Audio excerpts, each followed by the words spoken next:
దీక్షలో భాగంగా అంటే పొద్దున్న సాయంత్రం కూడా చేయాల్సి అంటే వాళ్ళు ఏం చేయాలంటే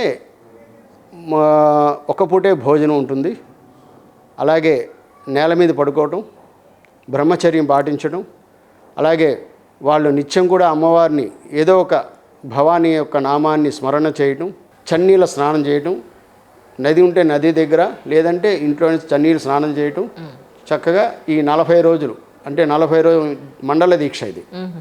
అలాగే అర్ధమండల దీక్ష 20 రోజులు మా అర్ధమండల దీక్ష ఉంటుంది. ఇలాగా ఈ యొక్క భవానీ దీక్షను చేయొచ్చు అని చెప్పి శ్రీముఖాన్ని స్వామివారు ఇచ్చారు, కంచి స్వామివారు,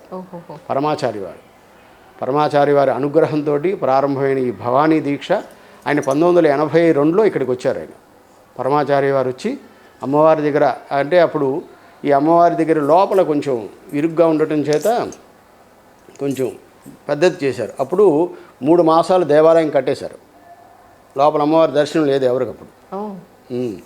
ఈ అమ్మవారిని బయట పెట్టామన్నమాట. అప్పుడే పెట్టింది అమ్మవారే అపరాజితాదేవి, చెట్టు కింద ఉంటుంది అమ్మవారు. ఆ అమ్మవారిని అక్కడ ప్రతిష్ఠ చేసాం. ఆ అమ్మవారిని దర్శనం చేసుకొని భక్తులు వెళ్ళిపోయేవాళ్ళు అన్నమాట. అలాగే 3 మాసాలు ఇక్కడ జరిగింది. తర్వాత స్వామివారు వచ్చి ఇక్కడ కుంభాభిషేకం చేసి పరమాచారి వారు ఇక్కడ 3 రోజులు ఉండి ఆయన చేశారు. ఆయన